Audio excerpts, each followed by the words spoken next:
harder down into the pavement. And see, when I was a kid, if you went to the brakes real hard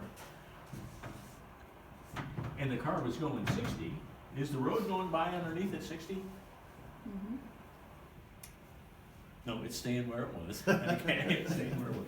But yeah, let's say the tire's rolling at 60 and you went to the brakes real hard, you can make the tire go 0, okay? And the 0 moving tire is going to grind off the bottom of the tire, which is why my dad didn't want me to do that, okay? And they used to say pump the brakes. Why did they say pump the brake? It stop it from skidding. Well, you let the tire roll, right? But then you put them on again, Because your brakes. and then you let them off. Your brakes can stop you faster than the rubber can.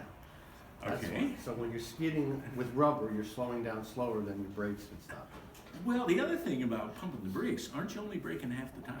That's true. Okay, so half the time you let them roll. But the other thing was they were trying to do was not to use this spot of the tire, but to use this spot too, and this spot too, and a little more of the tire, but letting it roll. See, if it's skidding, the car is going to go straight. And if you turn the wheels, it won't. Okay, because it's sliding along. Okay, and so that sliding along tire isn't doing anything that you can achieve at that point. So what we've done, see, they've known this forever, okay? Jamming on the brakes just grinds off the tires. And by the way, has anybody ever seen smoke come off a tire? Mm-hmm. Yes. Okay, what's that mean? It means you're burning rubber. You're burning the rubber, but what's left on the pavement after you get off of it? Skid mark. Skid marks, okay? What are skid marks? Burning rubber. Well, we're not talking about your underwear, okay? We're really, yeah, really, well, we might be, you know, in that situation. But basically, what you've done is melted the rubber underneath the tire. And melted rubber is slipperier than snot on a doorknob to the car. Is that a good analogy? Okay, if you went to boarding school, you'd appreciate that.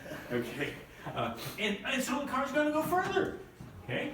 And so pumping the brakes was, well, we're not braking only half the time, but maybe we use a little more of the tire. And so the car engineers have known this forever. And they said, well, you can't let people brake, okay? If you wanted to learn how to brake better than this, you would use up a set of tires trying to learn how. And you might actually not learn it by that time because too much brake and you skid. Too little brake and you go too far. What happens when you go too far? You hit it, okay? You hit something, okay? And so, you know, we don't take time to teach people how to brake well. So we got the electronic age. We didn't have all this stuff when I was a kid. And what we have now is we can hook the tire, the wheel of the car, to a computer, which we call ABS, okay? ABS brakes. And the ABS brakes are made because the tire engineers think that you don't know how to brake. Okay, most people think they put the foot on the brake, the car's going to stop. Well, yes, it will, but how effectively? So what they've done is they've made the ABS so that when you brake hard enough, the tire, and if the car is going 60, we can make the tire go 54. And that would keep the tire rolling. But it's a binary system. It can't judge what's happening, but your computer can work by a nanosecond, right? And so in a nanosecond, your sensors on the wheels can give the information to the computer and it'll pulsate the brake according to how much slip it's doing. And as it does that, once the car gets down to 48 miles an hour, the tire will be going 45, okay? And once the car gets down to 30, the tire will be going 26.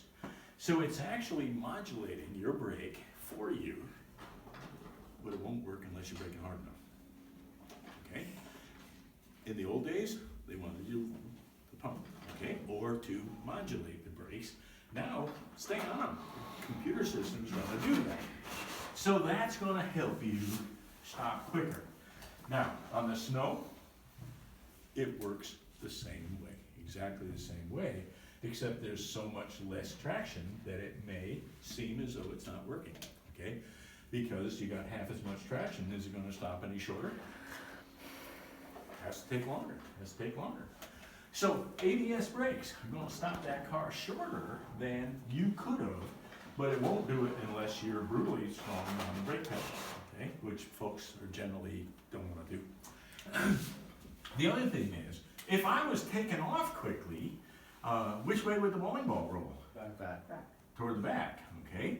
You ever, like dragsters, when they take off, some of them can lift their front tires off the pavement. The tires get like less than half their width. In the front, Yeah, The they back. got in the back, well, they got Yeah, giant tires. but when they take off, they're like this. Oh, but they donut too, because Yeah. they're spinning so fast. Well, the thing is, they don't really wanna burn those tires except before they go, because what they wanna do is heat up the rubber.